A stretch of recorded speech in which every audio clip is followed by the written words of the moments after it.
Hello, my beautiful daredevils. It's your girl Ari, also known as Nadie Sabe, and I'm super excited to be back for season 2, episode 8 of the Run It Back podcast. Today, as we have been doing for season 2, we're going to keep it pretty short and sweet. You know what I'm saying? We've only got a few stories to cover today, and the majority of them have to do with one of the biggest pieces of shit in the entire world, Donald Trump. Some like 70 million of you motherfuckers voted for him. And now we're fucking around and finding out, you know what I'm saying? And you may be asking yourself, Ari, this is a music industry news podcast. Why the fuck are you talking about Donald Trump and politics and blah, blah, blah? Well, if you know me and you've watched this podcast for a while, you know every once in a while I kind of give my 2 cents when it comes to stuff like that. But today we're talking about Donald Trump because he's actually affecting the music industry in a very real way. So we're going to talk about him a lot today. We're also going to talk about TikTok quite a lot today. Alrighty. Like I said, we're also going to talk a lot about TikTok today. So I'm going to go make sure that this is all working out because for some reason, this system that we've been using moving over to screen mirroring, it don't want to stay up, and it also leaves my computer. So like I literally can't pull it up right now. So I might just talk to you guys a little bit about this because this is blowing me. You know what I'm saying? It is indeed blowing me. So like I said, we're going to talk a lot about Donald Trump today. And the first thing that we are going to talk about is the tariffs.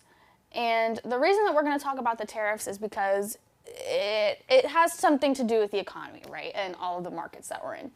So some people have mixed kind of opinions on this because currently when we're talking about like the trends of fans, especially like live music concert goers and things like that, there is an upward trend in sales, right? So more people are buying tickets, and people who are buying tickets are buying merch, and so on and so forth, right? So that is all great, fine and dandy. But with this tariff situation, we're thinking further in the future of what this could mean, right? So Variety published this article called Trump's Tariffs Impact on Hollywood, Not Much Direct Harm, but a resulting recession would be a 1-2 punch for the entire sector. So this is a great title because it sums it up very well. The most direct harm that these tariffs are going to cause probably is going to have to do with manufacturing, right? So artists who are manufacturing merch, vinyl, getting all of the supplies. Well, first of all, for the majority of the part, maybe not so much vinyl because there's a big sector of manufacturers in the US, but merchandise, majority of that shit is getting manufactured in China and has been for the past like 15 to 20 years, right? Those are the things that are going to be heavily affected because now the cost of manufacturing merch is going to be up however much percent, you know what I'm saying? Maybe it will encourage more United States, US made merchandise, but it all has to do with cost, right? So that's one of the main ways that there would be like a direct effect when it comes to the tariffs and how it would affect the music industry, right? But what this article is mainly talking about is the fact that, if you don't know, the S&P 500 and the NASDAQ, which is pretty much like the way that we gauge the market, right? How is the NASDAQ and how is the S&P 500 doing? For the past 3 days, this is one of the first time this has happened since the last recession, right? The NASDAQ and the S&P 500 have been down like 5 points every day, something like that, which is a sign that we're going into a recession. The stock market is crashing. The housing market is in the shitter. The job market is in the shitter. Like everything's just hitting the fan, right? Everybody's broke. Everybody's talking about they're broke. If you are like me and you love bad bitches, like strippers and hoes and shit like that, even they are down bad right now because nobody has the money to trick. Like, some people do. But that regular business, the regular way that the economy will be flowing, is we're already seeing it go into the shitter, and this is just kind of like a precursor for what's to come, right? Because it's going to get so much worse, okay? Worser and worser and worser. And once again, bringing this up in terms of the music industry, if your fans don't have money to pay bills, they don't have money to come to your show. They don't have food stamps. They don't have money to feed their kids. They don't have money to buy your t-shirt. You know what I'm saying? And that is the reality that we're going through right now, is that when you really think about it, I don't think that it should be, but concerts, entertainment in general is a luxury expense, especially for Americans. You don't go to the movies when you're broke. You know what I'm saying? You just gotta, it's a luxury. You have to take care of your fucking family. You know what I'm saying? You gotta make sure you got food on the table, a roof over your head, and lights in the motherfucking house. You know what I'm saying? So, we're gonna see that shift happening where, you know, right now we see an uptick in the trend when it comes to the consumer behavior of fans. But we know that just naturally, because of what's happening in the world, as described in this article, that is going to go down. These next couple of years are going to be very difficult. And I think it's going to be really important for, as I've said many times, because it's always important to do this, but it's going to be even more important for like grassroots local organizations to have like accessible means of entertainment for people to enjoy, whether that's artists, the people that are in their community, like, etc. Because it's hard out here already. It's going to continue getting harder. You know what I'm saying? So that is the first story of today, is the fact that Donald Trump and all his goddamn bullshit are going to make things harder in these next couple of years in a lot of different ways. Once again, just with cost in general, but then also basically derailing the market that we're in, you know? So the next thing that we're going to talk about is the fact that TikTok went through that whole ban situation, right, where everyone thought that TikTok was going to get banned. It did get banned for like a day. And then the next day they had that message that was like, thanks to Donald Trump, blah, blah, blah, blah, blah. And then, you know, it was off of the app stores. Now it's back on the app stores, blah, blah, blah, blah, blah. Basically, at that point, Trump had given them till April 5th to sell the company to a U.S. buyer. And that didn't happen by April 5th, right? And you may be asking, all right, today's April 7th. I can still open TikTok and do whatever the fuck I want. Yes, because Donald Trump, let's be so for real here. He uses shit as pawns. He's not about what he says. He's a fucking liar. And this is just another example of it, right? I give TikTok till April 5th to sell the company to a U.S. buyer. April 5th rolls around. That doesn't happen. You know why that doesn't happen, though? Because that's what this talks about in this article. The motherfucking tariffs, ho. The Chinese companies were like, we're not selling our Chinese company to a U.S. company when you're putting import tariffs on our country that are like asinine. You know what I'm saying? So they pulled the deal. And instead of Donald Trump being this big, strong, alpha macho man that y'all think he is, you know what he did? You know what he did? He sat his ass down and he said, I'm going to give TikTok more time. I'm going to give them more time. Personally, I think that's great. I think that everyone in the world probably who is a user of the application is happy about it. But the reality is that it's being used as a pawn for people to like him. And he's not even like doing what he said he was going to do about it, right? Because half of his audience is like in love with TikTok. Half of the audience hates TikTok. But at the end of the day, he's able to kind of like curtail this whole thing and say that, as you know, him and his party have been saying for years and years and years, that they are like the champions of free speech and shit like that, for keeping these platforms open. But the reality is you know, TikTok is a completely different app now, like 100%. It's a completely different app. It's way more censored.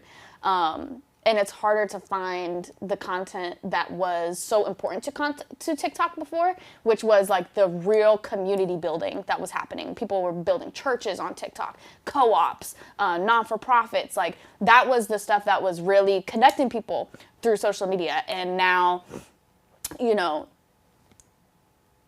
it's like I said, it's just it's a different app from all of this stuff.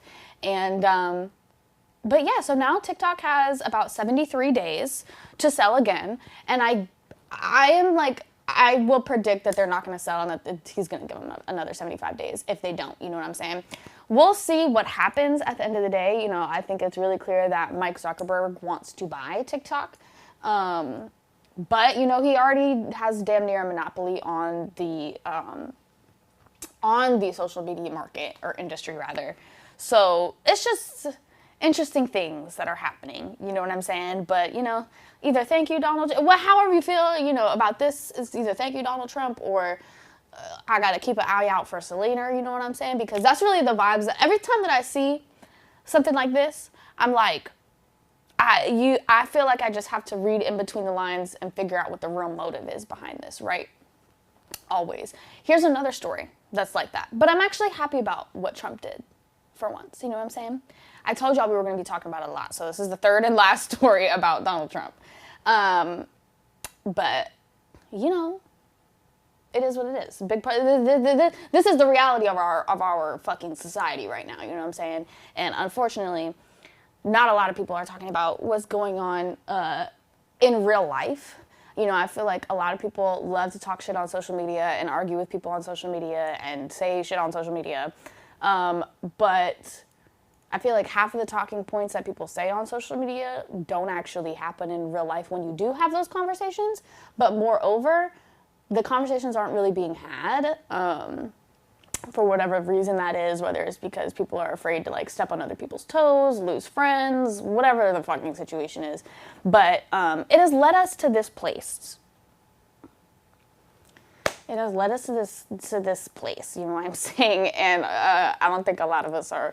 I know some of us are really happy. Some of y'all, rather. But I got the truth goggles on, you know what I'm saying? I see what the hell's going on. Anyways, third story and last story about Trump so that we can move on from this, and then we're going to slowly close out for today. Donald Trump has signed an executive order targeting ticket price gouging. What does that mean, Ari? Basically, when you go on Ticketmaster, which is the biggest, what's the word I'm looking for?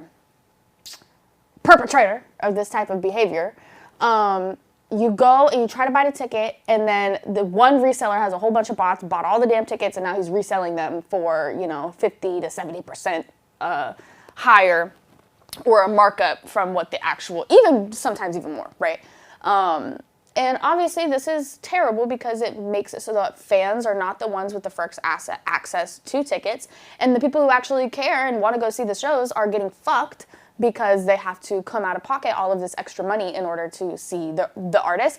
And the thing on top of it is that the artist is not receiving any of this money. All of that money goes to the scalpers, and the reason why Ticketmaster and these ticketing companies have been okay with it is because they get a percentage, they get kickbacks when this happens as well, right? So all around, it's just shady biz, and it's not good for the creators in the situation, right? So there has been talk about this for a long time, and we've talked about it several times on the podcast before, and the fact that there were people pushing for reform in this space to make it so that this, you know, isn't possible. And Donald Trump did something. He signed an executive order this past Monday on March 31st aimed at ending ticket price gouging for live entertainment. The order directs the Federal Trade Commission, or the FTC, to work with Attorney General Pam Bondi, or Bundy, I think is how it's pronounced, to ensure competition laws are enforced in the concert and entertainment industry. It aims to uphold price transparency throughout all stages of the ticket buying process for consumers. It also talks about how this is kind of like a continuation of some things that Joe Biden did when it came to like fees and taxes and stuff like that, and the hidden stuff that was kind of mentioned there. Kid Rock was in the room with Donald Trump when he signed this executive order. And, you know, I think it's good. I think it's great. But you want me to tell you, like, the real tea? Because I think that this is another thing where it's like, in the beginning, I was like, yeah, I like what he did. Because the essence of it, right, when you just look at the face value of Donald Trump signing an executive order aimed at ending ticket price gouging for live entertainment, that's a net positive thing, right? But when I was looking through this and I read that second paragraph that says, the order directs the FTC to work with the Attorney General Pam Bundy to ensure competition laws are enforced. That's where I said, hold up, wait a minute.